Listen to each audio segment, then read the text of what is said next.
When Highway 16 was completed in 1970, no one would have expected that it would be the prime location of where many indigenous women and girls have either disappeared or been found murdered. Located between Prince George and Prince Rupert in British Columbia, Canada, Highway 16 has unfortunately been dealing with these disturbing cases since the 1970s. The first reported victim was Tracy Clifton, and while the exact date of her disappearance is still unknown, investigators were able to figure out that she was last seen leaving her home and walking towards Highway 16 after having some family-related issues. From 1970 to 1998, a total of 29 known victims have been confirmed to be missing or found dead, and it was in 1998 during a vigil led by Florence Naziel that Highway 16 was given the name the Highway of Tears after Florence pointed out how the victims' families were in deep despair and crying over their loved ones while all together in the gathering. During the early 1980s, the Royal Canadian Mounted Police have been on the lookout for numerous disappearances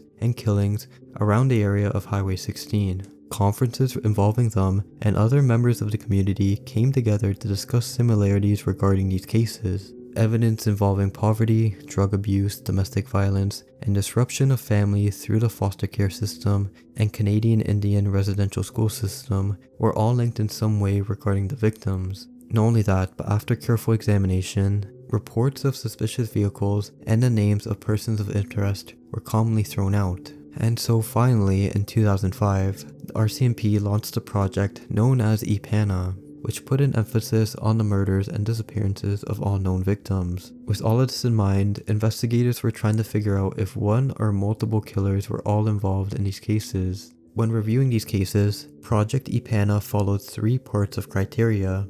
The victim had participated in a high-risk lifestyle, which in this matter included hitchhiking. The victim was last seen or had their body discovered within a mile from Highway 16, 97, and 5, which were also crime hotspots, and the last criteria was being a woman or girl, since they were usually the main victims. In order to warn others while passing by Highway 16, these billboards were posted nearby. Pictures of known victims were also added on to let ongoers know that this was indeed a real problem and that it should be taken seriously. By 2007, 18 victims were fully investigated and things seemed to be going well. In 2010, EPANA received over $5 million in annual provincial funding, but this quickly declined just a few years later in 2014, when that number drastically dropped to $800,000 per year. But despite what seemed to be a downward spiral, suspects were finally being identified. Bobby Jack Fowler was found responsible for murdering 16-year-old Colleen McMillan in 1974 and involved in the deaths of Gail Ways and Pamela Darlington in 1970.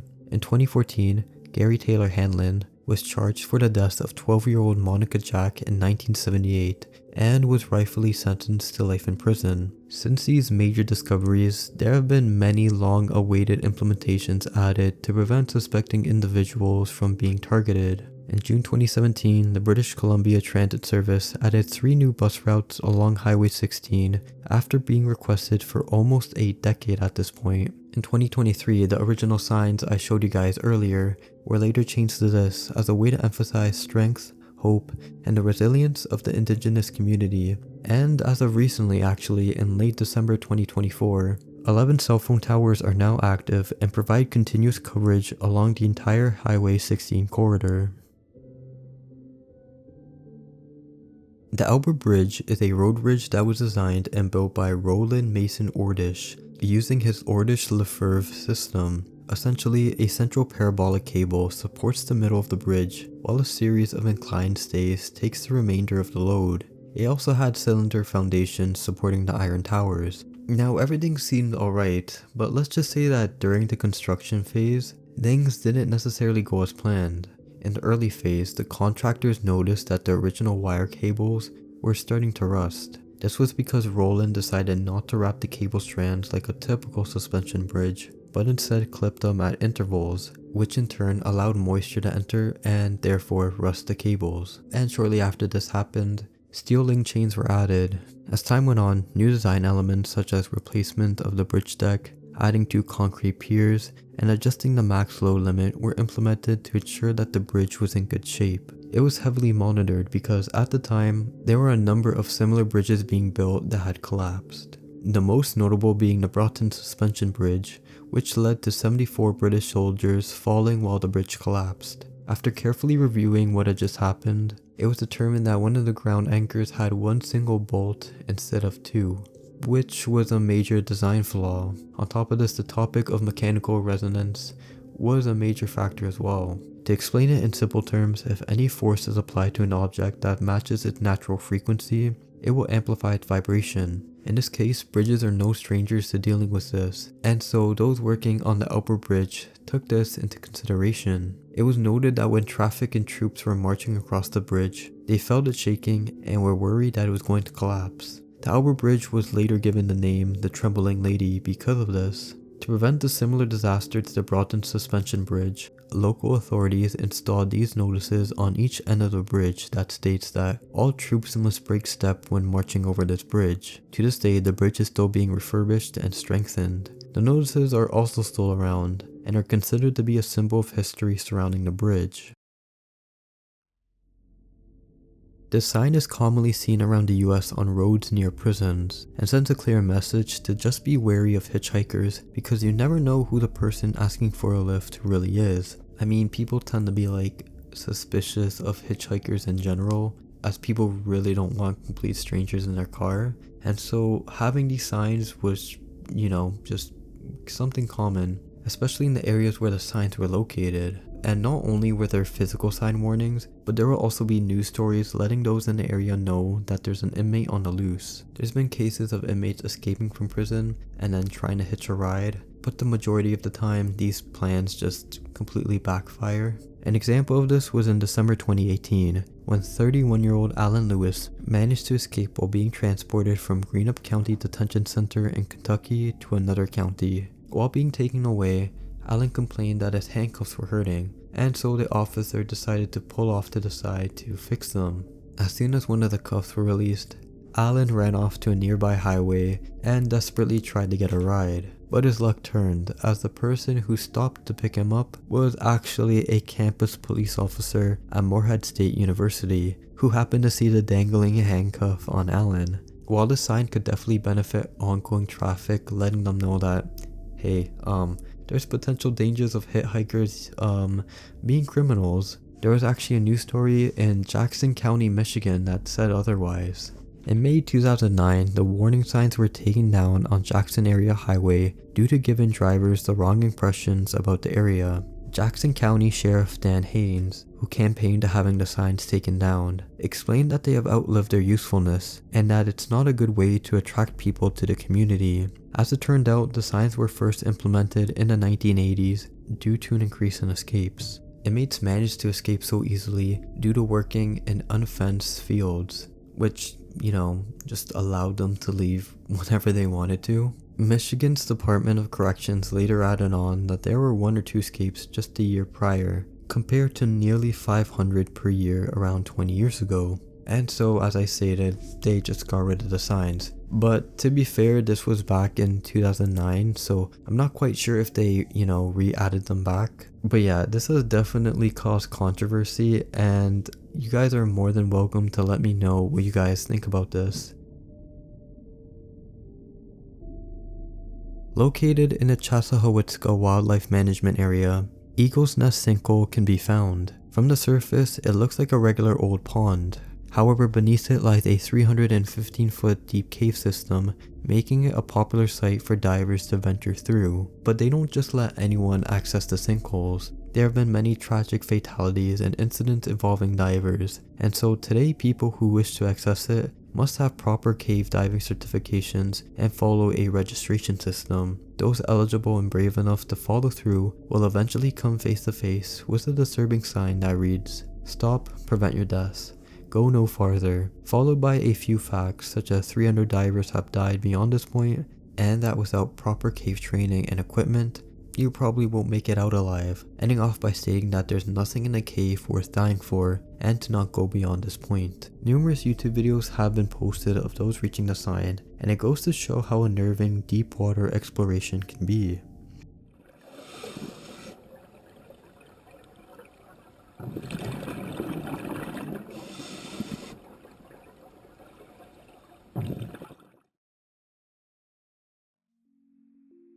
Near the Mauna Kea volcano in Hawaii, a sign can be seen that states this: "Beware of invisible cows. Most of the Mauna Kea access road below Halepohaku is open cattle range, and the cows frequently cross the road. Colored cows are often invisible in darkness and or fog. Use extreme caution and drive very slowly in this open range." There are other variations of this sign, but they all pose the same message. So what do these signs actually mean? Well, for a bit of history, cattle arrived in Hawaii in 1793 when Captain George Vancouver gifted 4 bulls and 8 cows to Hawaiian King Kamehameha. While this was meant to be portrayed as a kind act, the cattle weren't necessarily in the best condition, as most of them were already suffering from some sort of sickness and would immediately die just a couple days after, and the select few that were fine were quickly killed and eaten. Just a year later, George Vancouver would once again make a return and give some more cattle, but this time King Kamehameha wanted the cattle to last for a long time, and so he placed a 10-year taboo to allow them to grow. While this seemed to be a good idea at first, this would quickly turn into a huge problem. You see, instead of it just being a 10-year taboo, it would last nearly 40 years until 1830. 16 years later, and there were roughly around 25,000 cattle wandering around Hawaii, with an additional 10,000 semi-domesticated cattle that lived by local residents. This resulted in many of them destroying their crops, houses, and even caused injuries and deaths to some of the locals. Because of this, hunting was encouraged, and native Hawaiians were trained to control and domesticate the livestock, which introduced Hawaiian cowboys known as pani'olos. The pani'olos could, however, do so much in managing the cattle, and by the 1850s, the numbers of livestock were still overwhelming.